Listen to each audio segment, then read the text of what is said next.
तो साथियों नमस्कार, आज आप मेरे साथ 5.4 का पार्ट 4 करने वाले हैं। देखिए साथियों, इस वाले क्वेश्चन में मैं अपना अब ये चैप्टर एंड हो चुका है। इसमें सिर्फ 2 क्वेश्चन और बचे हुए हैं जो कि मैं आपको कराने वाला हूँ। चलो अपन ये वाला प्रश्न करते हैं। इस वाले प्रश्न में अपन को कहा गया है कि एक माली है, इसके पास 1000 पौधे हैं।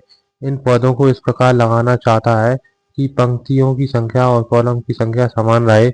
इसके लिए कम से कम पौधों की संख्या ज्ञात कीजिए जिसकी उसे आवश्यकता होगी। देखिए साथियों, अपन को ये वाले प्रश्न इसने पहले भी दे चुके हैं।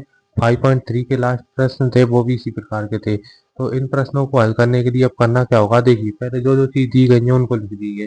दिया है पौधों की संख्या है 1000, और माना कॉलम है x, और माना पंक्तियां भी है x, क्योंकि यहाँ पे कॉलम और पंक्तियां दोनों समान है साथियों, इसलिए इन दोनों को x मान लिया। अब देखिए साथियों, अब यहाँ पे मैंने एक वर्ग बनाया है, ये बिल्कुल वर्ग की तरह है। इसमें क्या है, वर्ग का क्षेत्रफल मान लीजिए 1000, और उसकी भुजा है, एक भुजा है एक्स और दूसरी भुजा भी एक्स ही है। तो वर्ग के क्षेत्रफल का सूत्र होता है भुजा गुणा भुजा, यानी देखिए क्षेत्रफल बराबर में भुजा का स्क्वायर, स्क्वायर करना भुजा का वर्ग, ठीक है ना साथियों, भुजा का वर्ग। तो देखिए साथियों, यहाँ पे क्षेत्रफल है 1000 और भुजा है एक्स स्क्वायर। तो देखिए अपन करेंगे यहाँ पे लिखेंगे क्षेत्रफल बराबर वर्ग में भुजा का स्क्वायर, भुजा का वर्ग, ठीक है ना साथियों। क्षेत्रफल है 1000 और भुजा है एक्स स्क्वायर, एक्स स्क्वायर। देखिए साथियों, अब मैंने आपको पिछले प्रश्नों से समझाता आ रहा हूँ कि जब किसी एक्स पर स्क्वायर चढ़ा है, अब इसको इस साइड ले जाएंगे, इस साइड ले जाके ये वर्गमूल में बदल जाएगा। यहीं से अपना प्रश्न स्टार्ट होता है मेरे साथियों। अपन को इसमें करना क्या है, कुछ नहीं करना, कि सिर्फ इसमें अपन को 1000 का वर्गमूल याद करना है। जो शेषफल बचेगा ना साथियों, वो होगी आवश्यक पौधों की संख्या। और जो अपना भागफल आएगा ना साथियों, भागफल और शेषफल के बारे में आपको पता होना चाहिए ये क्या चीज होती है।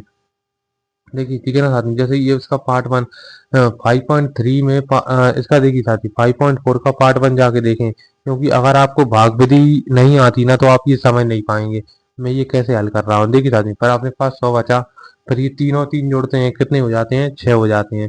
देखिए साथियों, मैं भाग विधि आपको पहले ही समझा चुका हूँ किस प्रकार से करते हैं। उसके लिए आप पार्ट 1 जाके देखें, क्योंकि हर एक वीडियो में ये समझा पाना संभव नहीं है, ठीक है ना साथियों। देखिए, अपन 6 में का गुणा करें, 6 में 61 का 6 में 1 का गुणा करते हैं। 6 में अगर अपन ने 1 का गुणा किया तो क्या आएगा साथियों, अपना यहाँ पे कर लेते हैं। देखिए 61 आ रहा है, अगर 6 में 2 का गुणा किया तो 124 आ रहा है, तो अपन यहाँ पे 1 लेंगे साथियों। अब अपने पास कितना बचेगा साथियों, देखिए 61 बचेगा। अब अपने पास बच रहे हैं साथियों 39 बचेंगे, सारी 39 बचेंगे, ठीक है ना मेरे साथियों। क्या बचेंगे अपने पास, 39,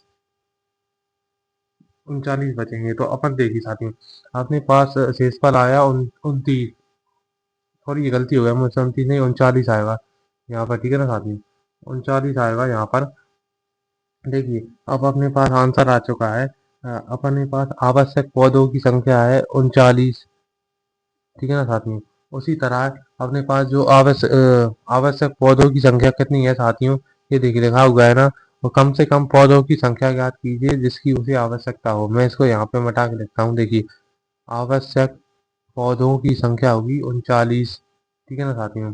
आवश्यक पौधों की संख्या होगी 39, और अपने कॉलम और जो पंक्तियां है ना साथियों, उनमें अब उनकी संख्या होगी 32, 31 नहीं होगी, क्योंकि साथियों 31 का मतलब 31 1000 का वर्ग। देखिए साथियों, 1000 जो होता है ना साथियों, वो पूर्ण वर्ग संख्या नहीं है, इसलिए अपन को इसे एक बढ़ाकर लिखेंगे, यहाँ पे 32 आ जाएगा, ठीक है ना साथियों।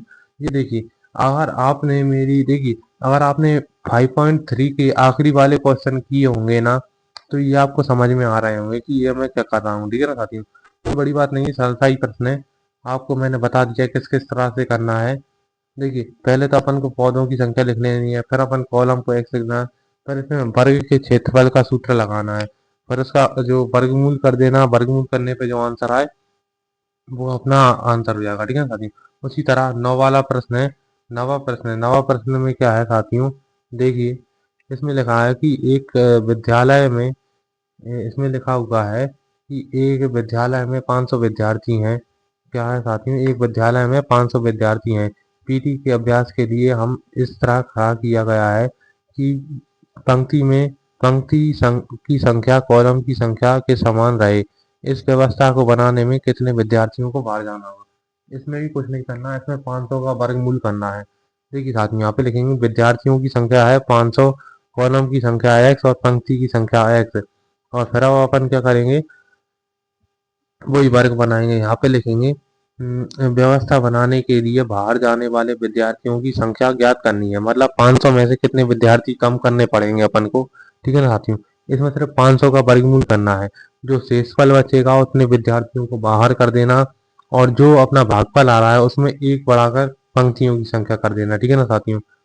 देखिए ये सॉरी वर्ग बनाते हैं, यही यह भी वही वर्ग है। ये वर्ग बन गया अपना। इसका क्षेत्रफल है 500 और इसकी दो भुजाएं हैं एक्स एक्स, ठीक है ना साथियों। कोई बड़ी बात तो है नहीं। उम्मीद है आप समझ रहे होंगे मैं क्या कहना चाह रहा हूँ।